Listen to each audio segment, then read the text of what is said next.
Good evening and welcome to the Evening News' Weekend Review. Today I will share with you some of the lead stories we've covered for the past week. Let's start on Monday, May 12, 2014. On that day, we reported that the local government ministry has threatened to take action against Royston King for acts of insubordination as it announced that he was being investigated in connection with an unauthorized multi-million-dollar tax write-off.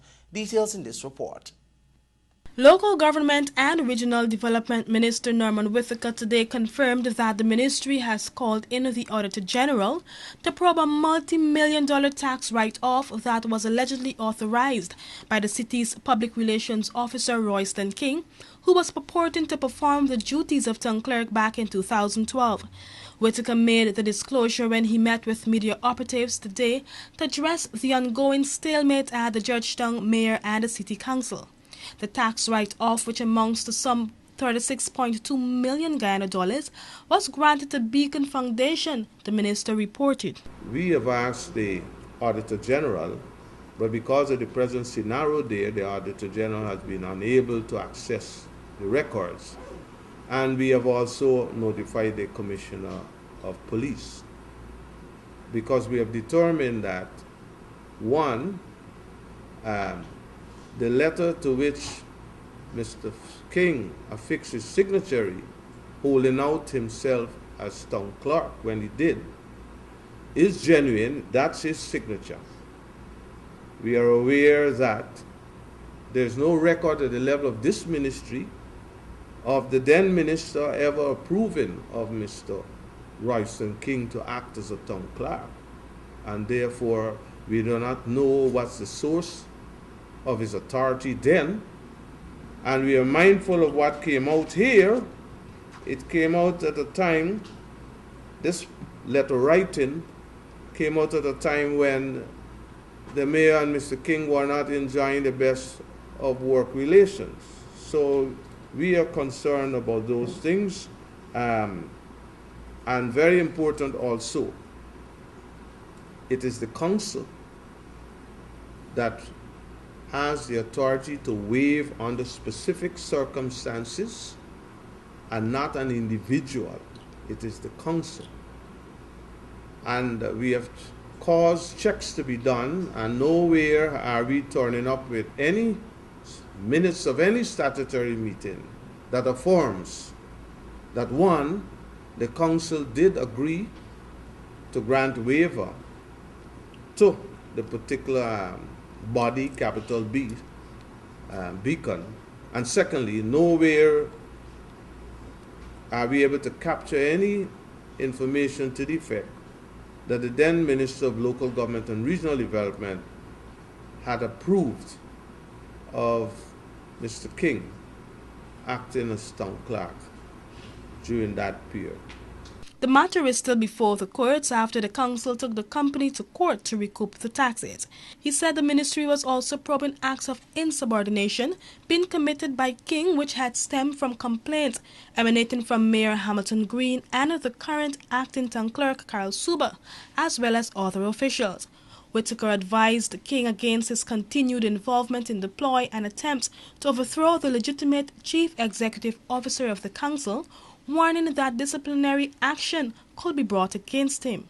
We have asked that an investigation be done with respect not only to the role of Mr. King during this period, but there are several other officers who have been guilty of acts of impropriety, officers who have been guilty of being disrespectful to authority within the council. There's the issue of security at the City Hall, and many of those responsible for security and safety of assets, and by assets I mean human beings too, lives of people, safety of people, staff of the City Council, and those responsible for safeguarding assets, physical assets, the buildings and its furnishings, etc. we have information that suggests that many have been sadly wanted in the terms of the execution of their duties, their legal duties. The minister is maintaining that the council does not have the power to appoint its own town clerk. Who notifies the bank? It is the minister who writes the bank. It is the minister who notifies the bank. It is the minister who authorizes those who are recommended. In fact, the Minister of Local Government and Regional Development has been doing this all these decades. Nothing has changed with respect to how the procedural matters with respect to appointments of town clerks, deputy town clerks, not city treasurer, city engineer. Nothing has changed. For the evening news, Alexis Rodney. Meanwhile, acting town clerk Carol Sober called off a council meeting which was scheduled to be held on Monday after Royston King sought to perform the duties of the town clerk. Jomo Paul reports. The Drama City Council continued today with Royston King occupying the seat meant for a town clerk and Carol Sober calling off the statutory meeting, which nevertheless continued in her absence.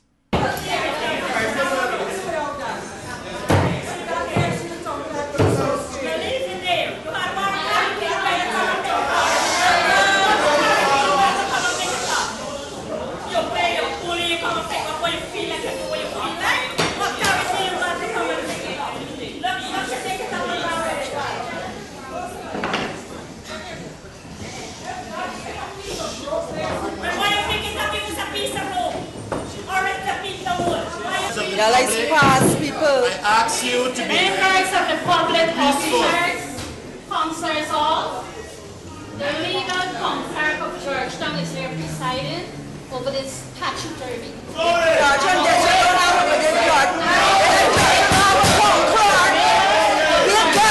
Child's Play fittingly describes what occurred in the halls of the council today when the council met for its statutory meeting. The explicit bickering and exchange of descriptive titles continued until Carol Sober decided to end the meeting and stormed out of the boardroom. Bring the chair and show me presiding. Bring the chair. You can't preside over anything here. There is only one contract here. You're not the town That is Caroline Sober.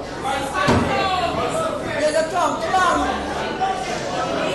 This Caroline Sober would not be paying the council's 18%. It did not end there, however, as the meeting continued on the instruction of Royston King. And there was a unanimous vote. Mr. Royston King, who is in the chambers here, I would like to congratulate him.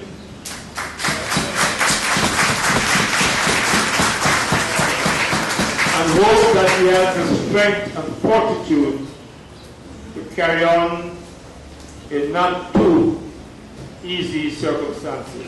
Today's developments comes in the heels of admonishment from the local government ministry over the activities at the city council over the past weeks. For the evening news, Jomo Paul. Bisham Mohammed joins us to report that Caroline Lynch was released from custody on Monday. Former Mrs. South America Caroline Lynch was this morning exonerated by Chief Magistrate Priyastine Ryan Bihari after the prosecution yet again failed to provide sufficient evidence against her during the preliminary inquiry into her husband's murder.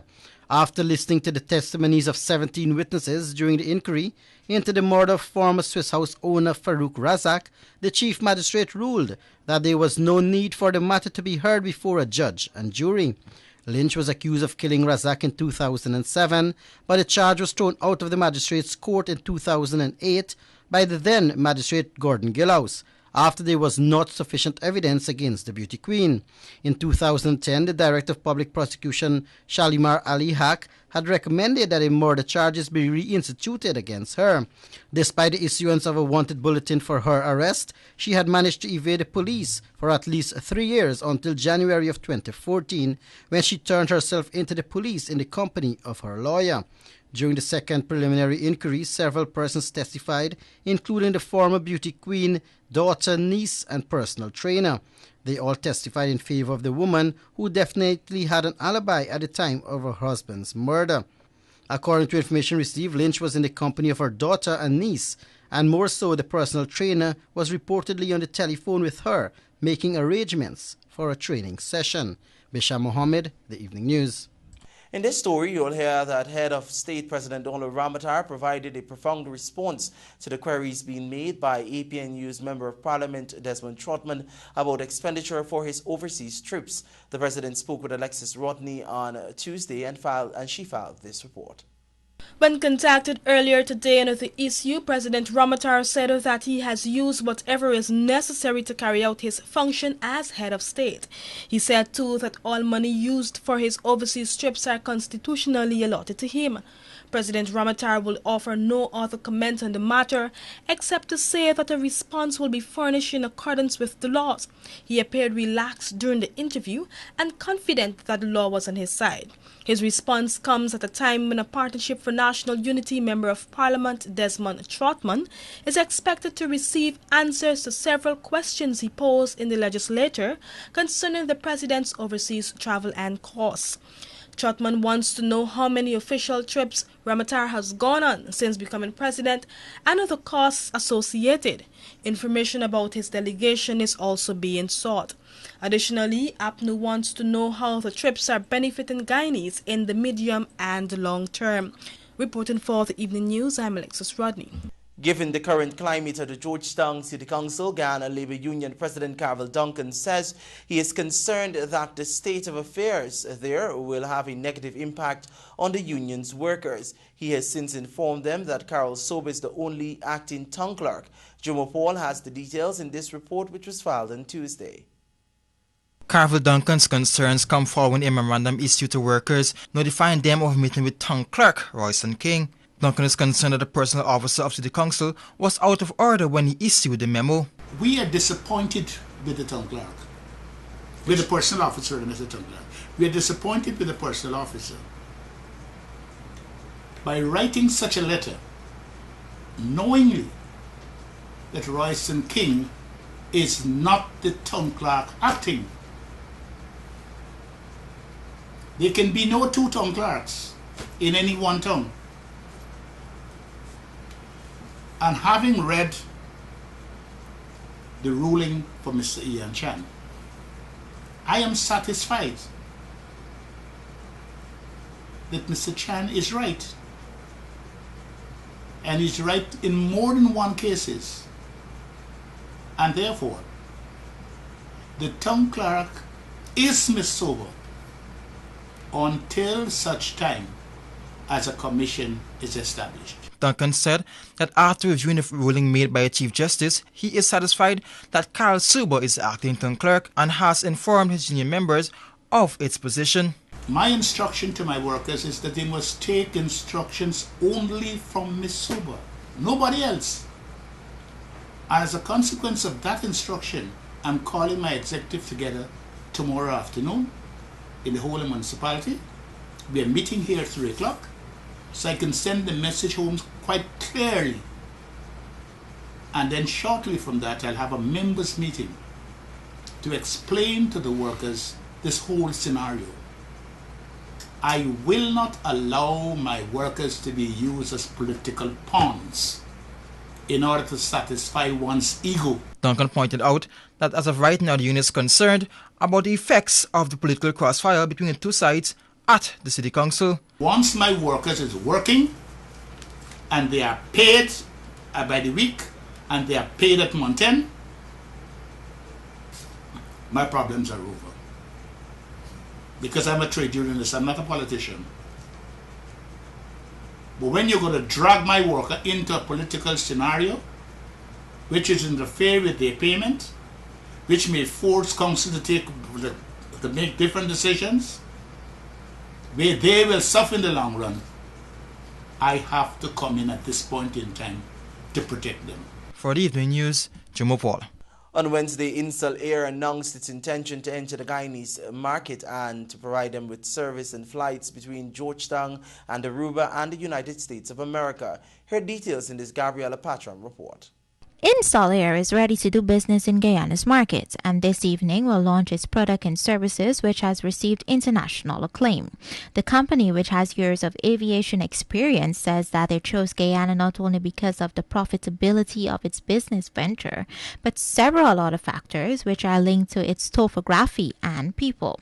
The company's chief executive officer, Frederick Nubier, said Guyanese stand to benefit significantly as he announced the commencement of the airline service on June 18 this year. Both ways we see that there is a market for people from Aruba, Curacao, Bonaire, and other destinations to come to Guyana and enjoy the beautiful country that you have here, the nature, the people.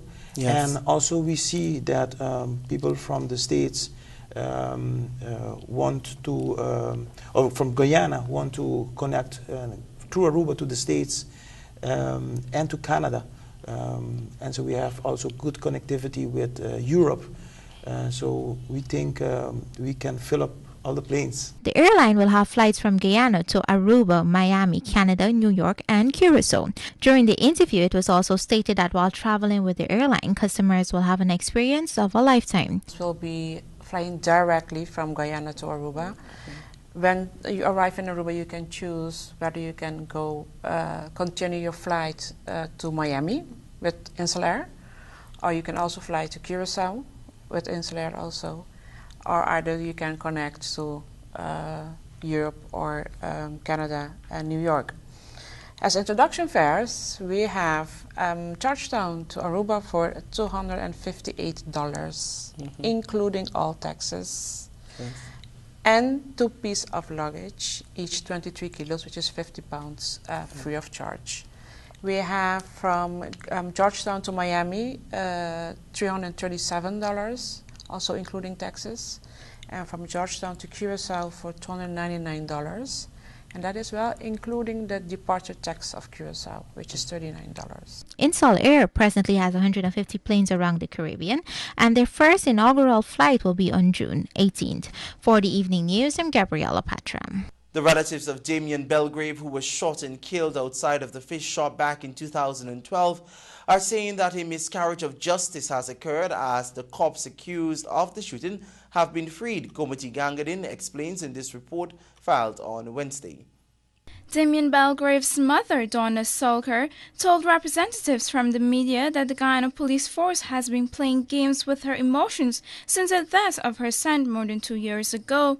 According to the woman, her son was shot dead on his birthday on October 5, 2012 by members of a police patrol in front of the White Castle fish shop. She related that since the beginning of the court proceedings, she had realized that justice will not be served since it was members of the Guyana Police Force who were involved, and it was the force too which were conducting the investigations into the matter. We need justice for Damien. No, but you think you'll get it? Well, sit and listening in the court from the beginning of the PI, it didn't seem so. To me, it didn't seem like justice is there. Because I can remember one day the prosecutor came to me with this paper telling me that the DPP sent this paper for the police at Breakdown to arrest the third policeman. But then sitting and going to court, attending court often, I ain't seen this policeman. And one day I decided to ask him what become of the third policeman. He said Breakdown went to the policeman home one time and he don't know the reason why they're not going back. Because when they were there the first time, the policeman weren't at home. So from that alone, I see that justice is not there for me. And another thing make me feel that justice is not there. Coming down to the end of the case, they removed the prosecutor from the case. And I didn't know the prosecutor was removed, but when I attend court the one morning, I didn't see the prosecutor. And it was kind of, he's so late this morning. But then when the case called, I saw the next police stand up. And I was kind of amazed. Then I realized that this policeman that stand up, he now take over the case. I never got word from nobody what happened to the first prosecutor or nothing. So all of that reminds me that, tells me that I don't have no justice to get from the Guyana police force. She disclosed that even though the former top cop, Leroy Bramwell, had visited her home and promised her justice, she now realizes that it was just a matter of saving face. Regardless of what the former commissioner came to my home and told me, I realized that that was just a bluff. Even though the case has been dismissed from the courts, the woman is still pleading for justice to be served, noting that it is her child whose life has been snuffed out by those who are power drunk in the force and those who are tasked with the protection of all Guyanese. Reporting for the Evening News, Gomati Gangadin. A security guard attached to the Professional Guard Service was on Wednesday morning killed by a speeding minibus while he attempted to cross the road at Haslington, East Coast, Demerara. Bisham Mohammed has details in this report. Moments after leaving his home for work this morning, 68-year-old Vernon Gurdon of Lot 76 North Haslington, East Coast, Demerara, was struck down by a speeding minibus and later succumbed to his injuries. According to information received, Gordon was attempting to cross the public road to board another minibus when he was struck down by another owned by a private security firm. Gordon would have received injuries and was rushed to the Georgetown Public Hospital, where he was pronounced dead. Denise Williams, an eyewitness, told Evening News she was going out on her normal morning exercise when the accident occurred. The guardman that normally would, I normally see him going to work, and I know him by seeing him, right? Mm-hmm. Yeah, he shouted, yo, and a bus stop, dark blue bus. And just as he was about to cross the road to enter the bus, this other security firm, the bus was heading to Victoria's side. And he hit the man, all I hear is blam. When I do watch, I see the man lie down on the ground, run over to his rescue, and they took him to the hospital. And this morning around 9, I heard that he passed away. He didn't make it. Jamal Woodman, one of the man's son, explained when last he saw his father and when he received the devastating news. Approximately around 6 o'clock this morning, my dad wake me up to go out to work, and he told me to close the door, shut up the place. And when I finished shutting up the place, I went back to sleep.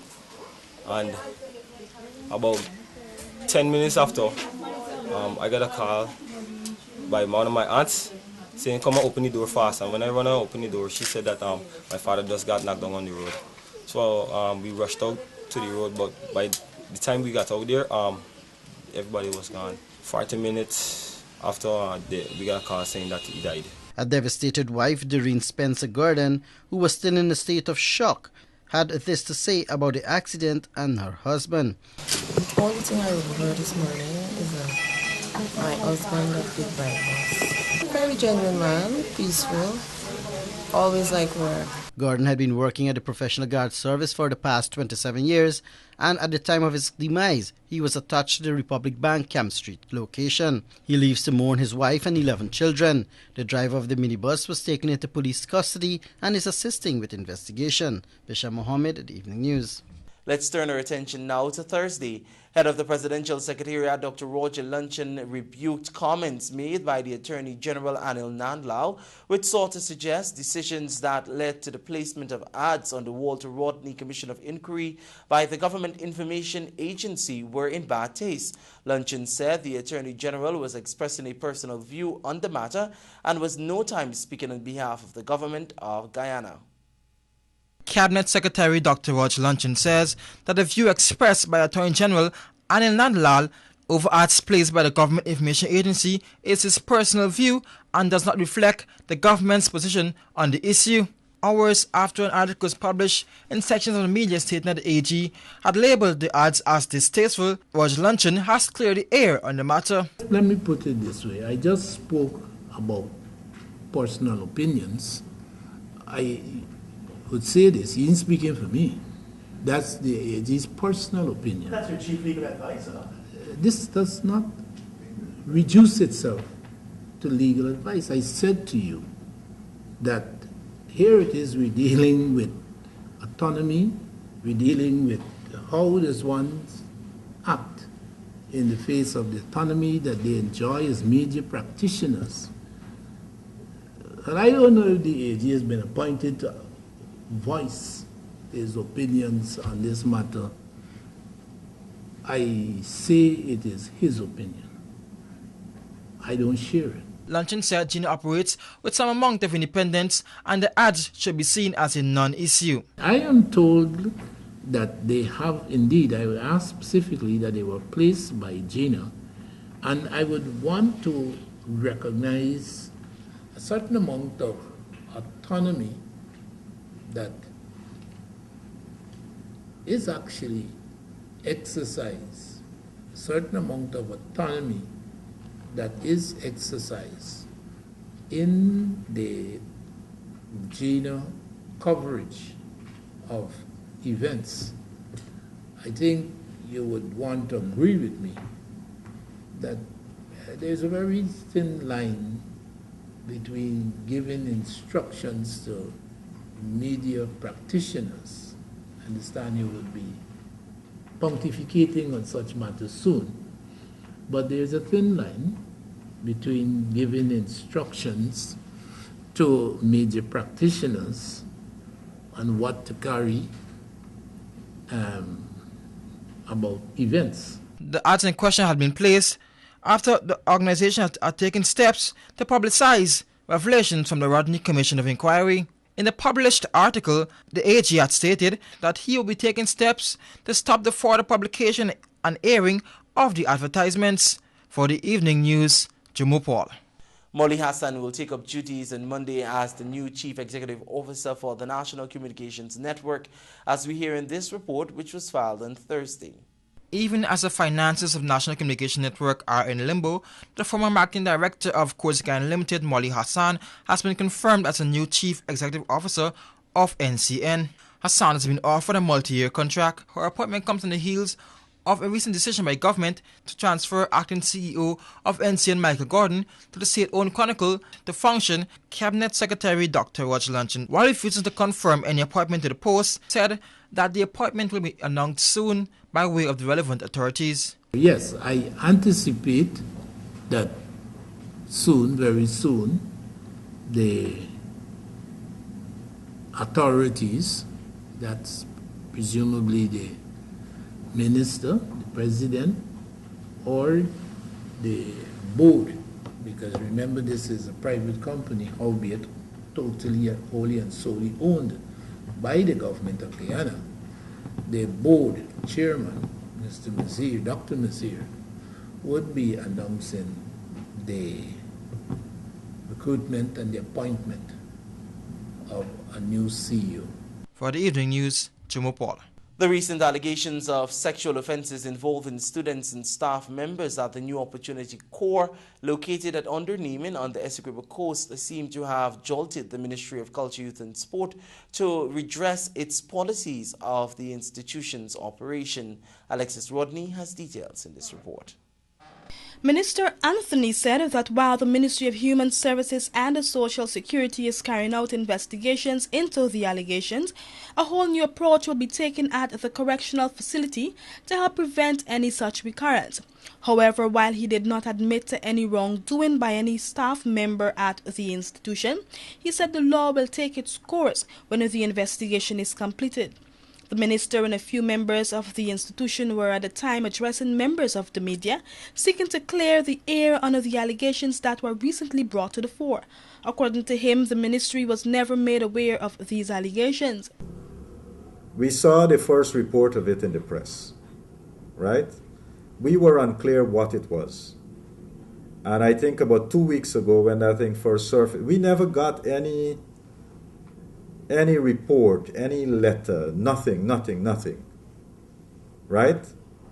What we saw was a press report that came out that allege that NOC is some sex camp or something of the sort. The allegation points its finger at staff members of the institution having sexual intercourse with female students, all under the age of 18. There were also reports that fellow male students are also involved sexually with their female counterparts. He said he treats the allegations of sexual misconduct seriously. Minister Anthony said too that in order to curb the situation, the ministry will be separating the males from the female students. Anthony was obviously taken aback when he was informed by reporters who had spoken to a few former students about the conditions under which they are disciplined. Reports were made about students being sent to the quiet room to be disciplined. The conditions described were horrendous. The minister heard of students being placed in the quiet room for up to a month, when the law stipulates that they be there for just 24 hours. Staff members present related that the students are sent there to be reformed. He heard too that while there, they are only allowed to wear their undergarments. The male students will be placed in the boxes. This reason for security purpose. And they cannot be put there with full clothing. Well, I know they place their tights and their brassiere, and sometimes the same brassiere they used to tie around their necks, right? Because we have cases like that before. Because I check while they're there, I go with the staff and check them to figure out. So you're saying that they're placed in their panties then? And tight. You're talking about 6 girls. If they're using their brassieres to tie their neck, is it fair to assume that the brassieres are removed and the children are left there in their panty? Basically, you're talking about 16 and 15-year-old here. No. The quiet room is an area built out of concrete. It has 2 doors and have 2 window space. Because it's not required to be beyond 24 hours, they will request to have something to urine. Let's say you're going now, and you want urine now. You're not going, you said 12 o'clock. I need the urine by 1 o'clock. That's the only way that will be accommodated. But for a long period, no. Where you take them out and take them to the toilet and bring them back in? Meals time to freshen up. They are allowed to use the bathroom facilities. And because of that, the quiet room basically is a place for reflection. The issue of the unavailability of proper and adequate food at the institution was raised. However, the minister refuted the claims, saying that the ministry has a wide budget for the operations at the New Opportunity Corps. For the Evening News, I'm Alexis Rodney. Meanwhile, Permanent Secretary of the Ministry of Culture, Youth and Sport, Alfred King, said he deemed it as sad that the press would seek to sully his reputation by involving him in a sex scandal at the New Opportunity Corps. More details from Alexis Rodney in this story, which was filed on Thursday. The Permanent Secretary said he has been working with youth almost his entire life, formally through the school system as a trained teacher and informally as a training officer in the Guyana National Service. According to him, because of his high level of professionalism and conscientiousness he embraced, no such allegation was ever brought before him. I worked with the President's Youth Award Program, where there are over 2,000 young people recruited almost every year. I take them out on treks where they overnight in tents and all sorts of things. And if you know the kind of rules and protocols I put in place, there is no one young person there, whether staff, whether unit leaders or volunteers, or the young people themselves, who would tell you Mr. King is one of those persons who will get involved with anything close to that. So to hear something like this, I thought that is most ridiculous, especially now when I'm way off or far away from the environment. The allegation suggests that an officer named King, employed by the Ministry of Culture, Youth and Sport, was sexually involved with female students of the New Opportunity Corps. The Permanent Secretary said that it is in fact another person with a similar surname that is implicated in the allegation. Yeah, apparently that didn't come out before. So you saw the caption in the news that says a serious ministry official or something like that. A government official. Exactly. So right away you recognize that there's a movement from the center itself to something at the center of Georgetown, in Georgetown. And in terms of the NOC, if there's any information I need from NOC, about NOC, I'll have to talk to Mr. Ramdat, who's at in Georgetown. Last week, rumors flare of an official of the New Opportunity Corps having sexual intercourse with young female students of the facility. The rumors had caused the Ministry of Human Services to launch an investigation into the matter. For the Evening News, I'm Alexis Rodney. The life of a laborer was on a Friday morning sniffed out of his body after he was struck down by a policeman attached to the Mahaika police station along the Beehive Public Road, East Coast, Demerara. Bisham Mohammed has details in this report, which was filed on Friday. 62-year-old Chandrapal, also called Baba of Lot 25 Beehive, East Coast, Demerara, took his last breath at the Georgetown Public Hospital at about 8 hours this morning. He was on his way to work when he was reportedly struck by a gold-colored Toyota Alex motor car bearing registration number PPP 7920, driven by a police corporal. Chandrapal received severe injuries and was picked up by a police vehicle and taken to the medical facility where he succumbed. At the home of the dead man, his wife explained the last time she saw her husband and when she heard the devastating news. Well, this morning, me get up, me cook and so, and he say I go work. And after he left there now, well, sit down, and me drink my tea. And by the time me see one, his nephew come, and he tell me that he get knocked down a road, and he left lay down. Me call my daughter, phone them answer, and tell she call me go. And by the time me ready for go, then he come back and tell me say how he dead. Mohan Ramlagan, a nephew of the dead man, told Evening News about the injuries his uncle would have sustained as a result of the impact. Yeah, me went there. When me go, me and my brother go and see the man lie down on the road. So me go over here, me watch him, and me see foot break. One foot break, and his mouth a bleed and his nose, and in his head get a little bust. Car one kid in number a PPP 7920. Yeah, it's a gold car. Driven by who? By a policeman, the car by driving in. You're wild on the road, man. Yeah, so me ask the man, how come he say he can't do nothing more. He can't do nothing. Cause like the speed was even a car with and the man turn. The police ranks that was allegedly driving the motor car at the time was being questioned by his colleagues as they continue their investigation. The man lives to mourn his wife and 8 children, along with 19 grandchildren. Bisham Mohammed, The Evening News. Bisham joins us again, but this time he joins us to report that a businesswoman was on Friday shot twice after 4 men attacked her in what appeared to be a planned execution. Malaika De Silva of Lot 75 Davis Street, Sobrinesville, Georgetown, had gone to a relative's home at Garnet Street, Kitty, to collect 3 persons to take them to the Cheddi Jagan International Airport when her car came under fire. In an attempt to escape after being shot, she crashed through a fence and into the walls of a house a short distance away.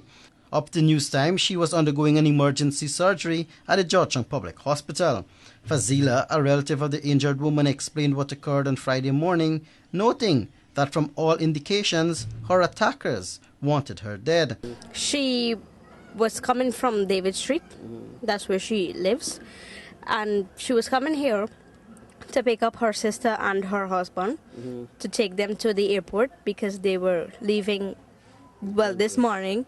This happened about 2:15 this morning. When she came here, she noticed that a car was following her from home, and it followed her till here. So when she reached here, she noticed that the car stopped, and a man came out, and he fired 2 shots. When he fired the 2 shots, she mashed the X and she drove. When she drove in that house over there. The driver for the car, he came out. It's a white Fielder, by the way. He came out and fired 4 more shots. And then they drove off. And then we came screaming, running, and then all the neighbors came and, render assistance. The woman also revealed that this was not the first time the family was robbed. No, this is not the first time that their father, they have stall in the market, Stabrook Market.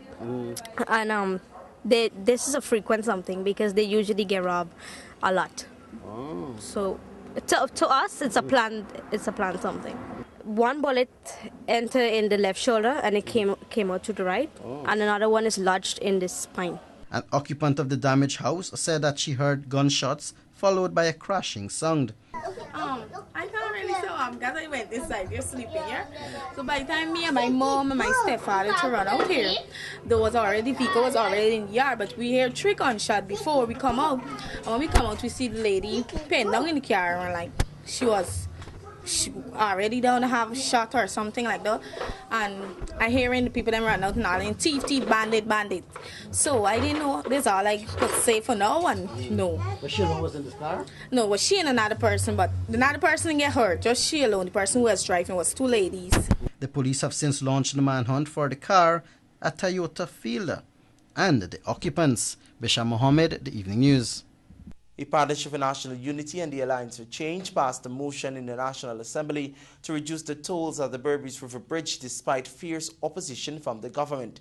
Here are details in this report, which was filed on Friday. The motion, which was laid by APNU Member of Parliament Joseph Harman to effect changes to the toll structure at the Berbice River Bridge, was passed late Thursday night after heated debates. Through the motion, the National Assembly is calling on the government to instruct its representative on the board of directors of the Berbice Bridge Company to demand immediate reduction in tolls charged.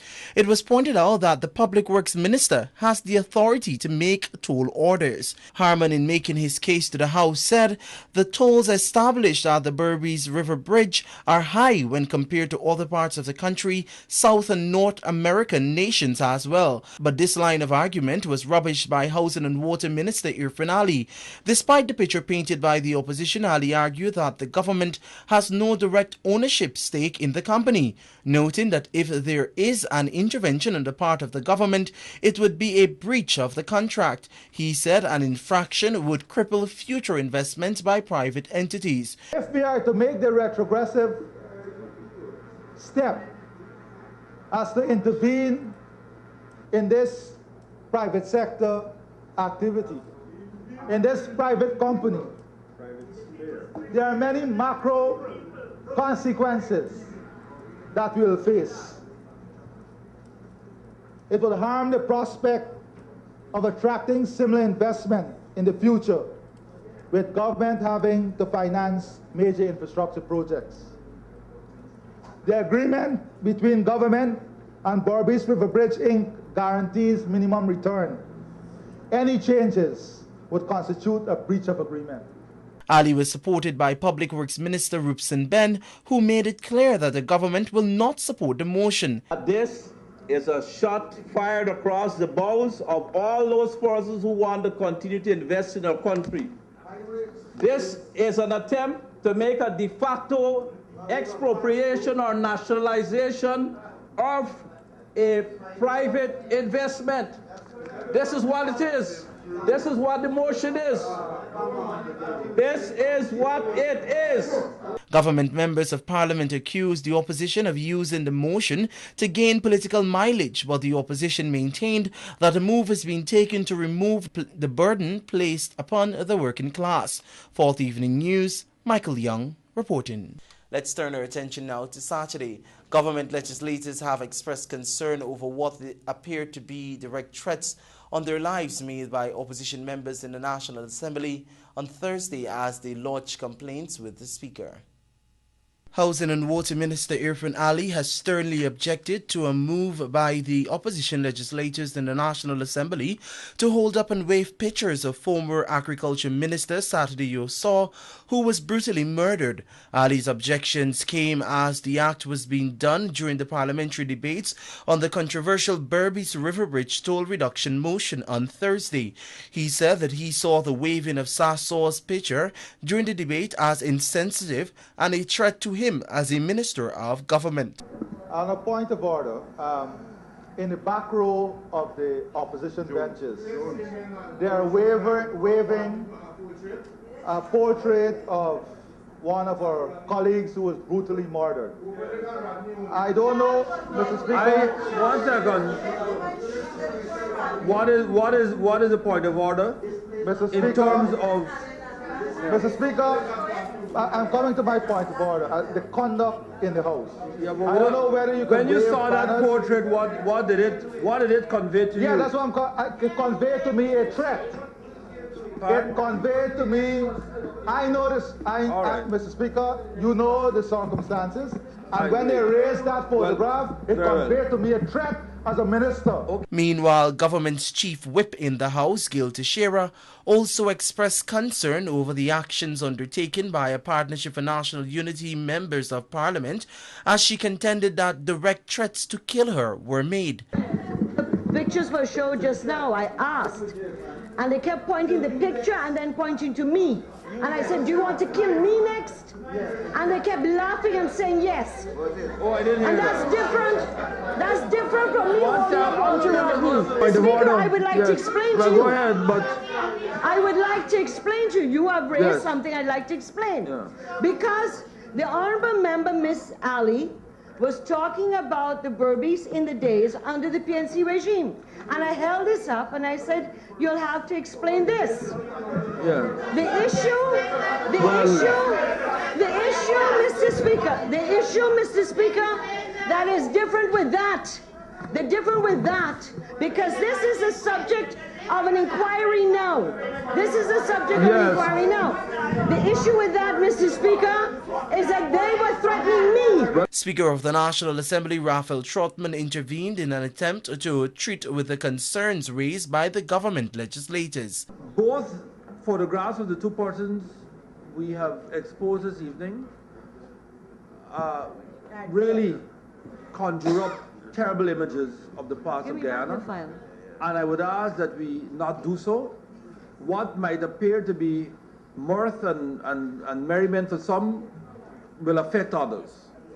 And so with respect to each other's sensitivities, let us refrain from exposing photographs of persons who have been brutally murdered or otherwise killed by other devices, I don't know. So please, like I said, neither photograph affected or bothered me, but that's not to say that it would not have affected the sensitivity of another member. So let us please agree not to do so. Opposition Member of Parliament Vanessa Kissoon, when asked if she intended to use the source photo to threaten any government legislator, responded in the negative. For the Evening News, Michael Young reporting.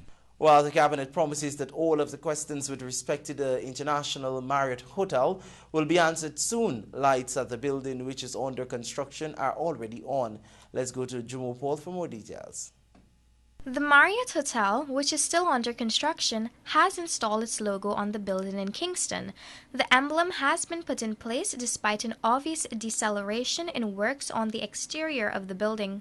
This development comes even as the government declines to state who is the main investor in the multi-million-dollar project. However, head of the Presidential Secretariat, Roger Luncheon, says that all questions will be soon answered. Indeed, matters, as you pointed out, are ongoing, and I can go further to say that I have been advised, like many members of the Cabinet, and particularly because this is an initial engagement of which I am a board member, that much greater clarity would be soon provided.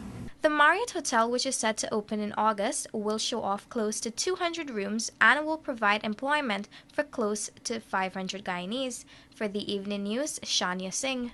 President Donald Ramotar championed the cause for the passage of the Anti-Money Laundering and Countering of the Financing of Terrorism Amendment Bill when he met with members of the private sector on Friday evening. Details in the Shania Singh report. With just days before the Caribbean Financial Action Task Force meets, President Donald Ramotar underscored the importance of passing the Anti-Money Laundering and Countering the Financing of Terrorism Amendment Bill 2013.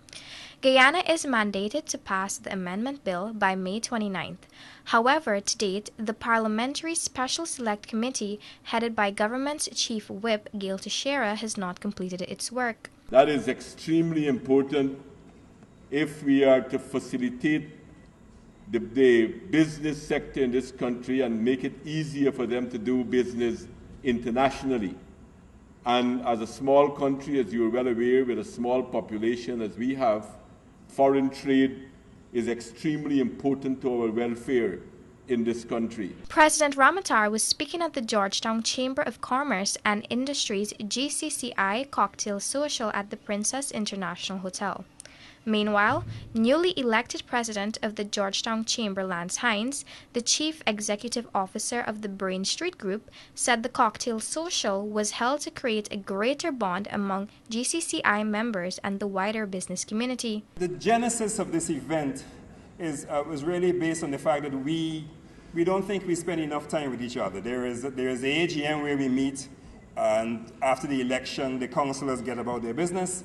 We meet again at the launch of the Business Magazine, the gala dinner, the AGM, and that's really it. So we believe that we don't mix, we don't mingle enough. So the idea is to start, this is our first mixer. There are going to be others. And a lot of it is to get everyone to know each other, mingle, discuss business if you wish. Hines used the opportunity to introduce the new management committee, which was elected in April, while emphasizing the importance of building partnership. Hines aided in presenting certificates to some of the 8 honorary members of the Georgetown Chamber that were present, including Guyana Revenue Authority GRA Commissioner General Khurshid Sattar, Housing and Water Minister Irfan Ali, and Mexican Ambassador to Guyana Francisco Olguin. Other honorary members include Leader of the Opposition David Granger and Home Affairs Minister Clement Ruhi. For the Evening News, Shania Singh. That has brought us to the end of the Evening News as Weekend Review. Do join us on Monday at 13 hours for a look at the midday news and at 19 hours for a look at the evening news. Goodbye.